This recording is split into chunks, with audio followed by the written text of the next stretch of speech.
سبورت الأسبانية، وكتب رئيس التحرير في صحيفة سبورت الأسبانية: انتصر النفط في المعركة. وهنا يقصد السعودية بكلمة النفط، لأن هي اللي قدرت إن هي تمضي ليونيل ميسي، ورسميا ليونيل ميسي حسب صحيفة سبورت الأسبانية في نادي الهلال الرياضي السعودي الموسم المقبل 2024. وده حسب صحيفة سبورت الأسبانية. هنشوف دوري روشن السعودي مختلف لو الخبر ده اكيد حسب ما بس صحيفه سبورت صحيفه كبيره وكلامها كله مؤكد.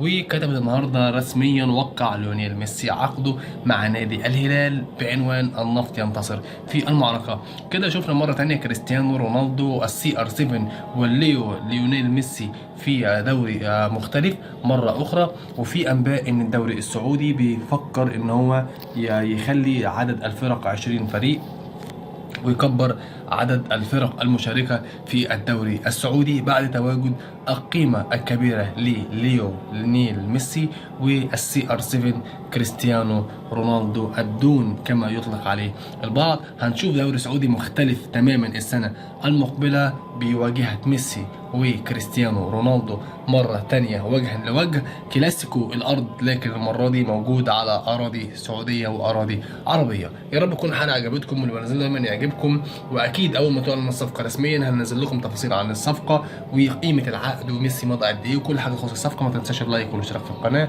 عشان يوصل لك كل جديد. ولو أنت من محبين الرياضة والأخبار ما تنساش تعمل لايك وتفعل زر الجرس عشان يوصلك الحلقة أول بأول. نتقابل في فيديو جديد.